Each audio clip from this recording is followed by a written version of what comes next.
Let me start this by saying that I think Trump tweeting shit every other day is stupid and counterproductive.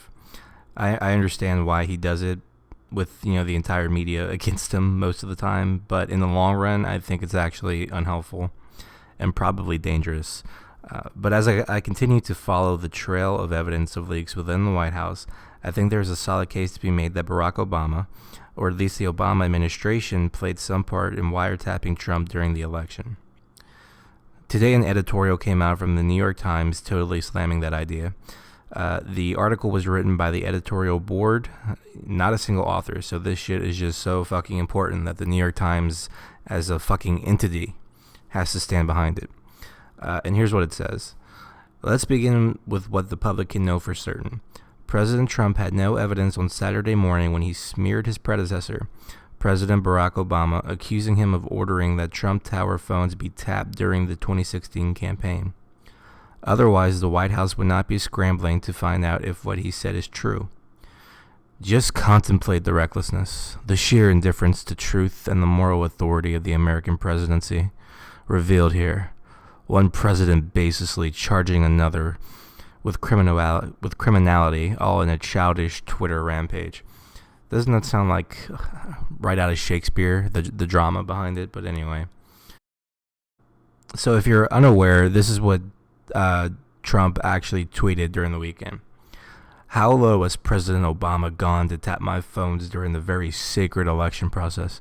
This is Nixon Watergate. Bad or sick guy. Again, I don't find these tweets particularly helpful. There are better ways to deal with issues of subterfuge, and Trump also doesn't provide any sourcing for his claims, so that kind of leaves him open for the New York Times to go after him in articles, because that's what they love to do. But let's look at something we do know for certain, as the New York Times would say. The Obama administration actively colluded against the Trump administration in their last days. We know this because it was reported by none other than the New York Times a few days ago. This came out a few days ago, but when all the wiretapping stuff came out, it seemed to be completely forgotten about, which amazes me because I thought it was quite an amazing piece of information. This is what the article reads. Obama administration rushed to preserve intelligence of Russian election hacking. In the Obama administration's last days, some White House officials scrambled to spread information about Russian efforts to undermine the presidential election, and about possible contacts between associates of President-elect Donald J. Trump and Russians across the government. Former American officials say they had two aims: to ensure that such meddling isn't duplicated in future American or European elections, and to leave a clear trail of intelligence for government investigators. So basically, the newspaper that had just accused Trump of baselessly attacking a former president and breaking the sacred pact of presidents not to talk shit about each other, which apparently is a thing, reported a story showing without a doubt that the previous administration was actively undermining the future administration, which I think is actually worse than talking shit about them, in my opinion. That's something to be outraged about. That's something to write about in an editorial, if you're going to write an editorial with the entire editorial staff signing their name behind it. But this is the thing. They couldn't find anything illegal, right? The Obama administration found nothing that would disqualify Trump or his administration from actually entering into office. And if they had, Trump would be gone by now. At the Obama White House, Mr. Trump's statement stoked fears among some that intelligence could be covered up and destroyed, or its sources exposed, once power changed hands. What followed was a push to preserve the intelligence that underscored the deep anxiety with which the White House and American intelligence agencies had come to view the threat from Moscow. It also reflected the suspicion among many in the Obama White House that the Trump campaign might have colluded with Russia or election email hacks, a suspicion that American officials say has not been confirmed. Former senior Obama administration officials said that none of the efforts were directed by Mr. Obama.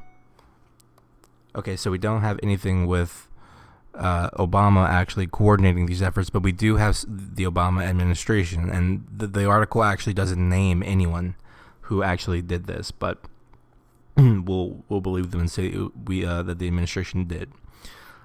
This is an administration that was pissed off that Trump would undo the legacy Obama had created for the past 8 years, right? And also pissed off that Trump was talking to Russia.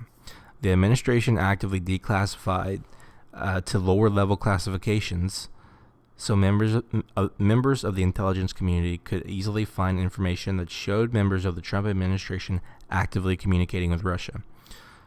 The New York Times reported this only a few fucking days ago, but ever since the wiretapping claims have come out, it's been completely forgotten.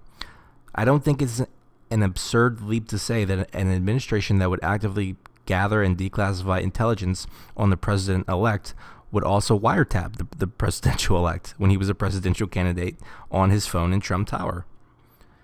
In fact, I actually think it's a lot less of a big deal. If you're leaking information about a person is much more dangerous than just spying on them. I think that's something we can all agree on. But you know what? All the facts aren't out. Trump has asked the Justice Department to investigate whether Obama wiretapped him. And FBI Director James Comey has requested the department not to do it.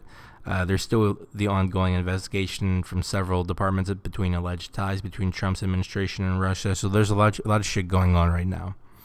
We don't know the facts yet, but we do have some evidence, and we can form hypotheses on the ways this could play out. In my mind, there are two possibilities. The Obama administration could be right about Trump. He could be a Manchurian candidate that was placed there by Putin to remove sanctions for some kind of pro-Russian conspiracy. You know, that seems to be what some people are saying. We can go a little less crazy and say that Putin offered Trump the presidency by saying he'll hack the election if Trump does what Putin wants. That seems to be a theory out there, although it's really hard to pinpoint what the left's criticism or what they are actually saying is true here, because they're so intent on finding this connection that they don't know what they're going to do when they actually find it, you know. But that seems to be what I'm getting, and I could be wrong, but that's the way I'll say it. You know, and it still seems crazy to me, but it seems to be a legitimate concern, and it could be a possibility. Who knows? But here's the other possibility, and if you use Occam's razor, I think it's actually something a lot more believable. The other possibility is that the Obama administration was furious that its legacy would be destroyed by the guy from The Apprentice. They were openly supportive of Hillary Clinton winning the election, and when she didn't, they began looking for information to destroy Trump. They couldn't find anything actually illegal he was doing, although they believed there was something illegal. So when they ran out of time, they declassified information to intelligence communities who happened to also not like Trump, so that they could begin to bring him down as well. I don't have a definite opinion until these reports are finally written, to be honest.